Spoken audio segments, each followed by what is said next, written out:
Nasubukan at natikman nyo na ba ang napaka-affordable na mga donuts na ito sa Santa Maria, Bulacan? Alam nyo, nakakatuwa yung donut store na to dahil hindi lang nila basta pinaganda yung store nila, nag-focus din sila sa lasa. Mga tet kuya, dito nga pala yan sa Donut Park, Pulumbuhangin, Santa Maria, Bulacan. Matatagpuan sila katabi lang ng All Home, Santa Maria, Bulacan. From the scratch nila ginagawa yung mga donuts dito mula sa paggawa ng dough, frying, paglalagay ng toppings at mga flavors. Kaya makakasigurado kayo na araw-araw ay bago ang mga donuts nila. Very affordable din dahil mabibili nyo lang to from 8 pesos to 38 pesos depende sa klase. Meron sila ditong K-Mini Assorted, K-Mini Beats, K-Mini Pistachio, Mocha, Matcha Alcapone, Cappuccino, Tiramisu Overload, Choco Bavarian, Cookies and Cream, Choco Beats, Red Velvet Beats, Dark Choco Beats, Choco Sprinkles, Strawberry Drizzle, Choco Nuts, Glazed Donuts, Choco Alcapone, White Choco Alcapone, Black Forest, Nutty Caramel, Mango Graham, Ubi Cheese, Butterscotch, and Choco Butterscotch. Bukod sa mga donuts nila ay may available din sila mga K-Buns dito na 15 pesos to 35 pesos each lang, gaya nitong kanilang beef bulgogi, savory at malasa kahit walang sauce na kasama. May mga dim sum din sila dito gaya nitong kanilang pork and Japanese siomai na very meaty ang lasa. Sa mga drinks naman ay marami din kayong pamimilian dito. Meron sila ditong hot coffee gaya nitong sumiyaki. Na-try ko rin yung taro milk tea nila na lasang ice cream. Meron din silang fashion fruit tea at matcha fruit tea. Meron silang mga naka-combo dito gaya nitong kanilang 59 pesos combo. Meron ka ng isang milk tea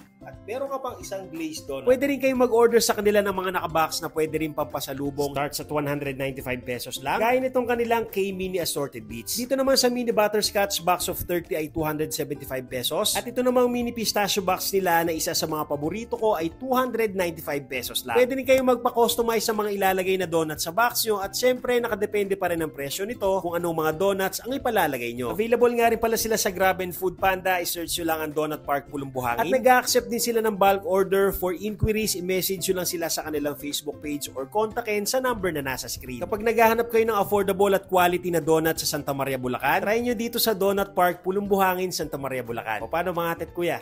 Kain tayo!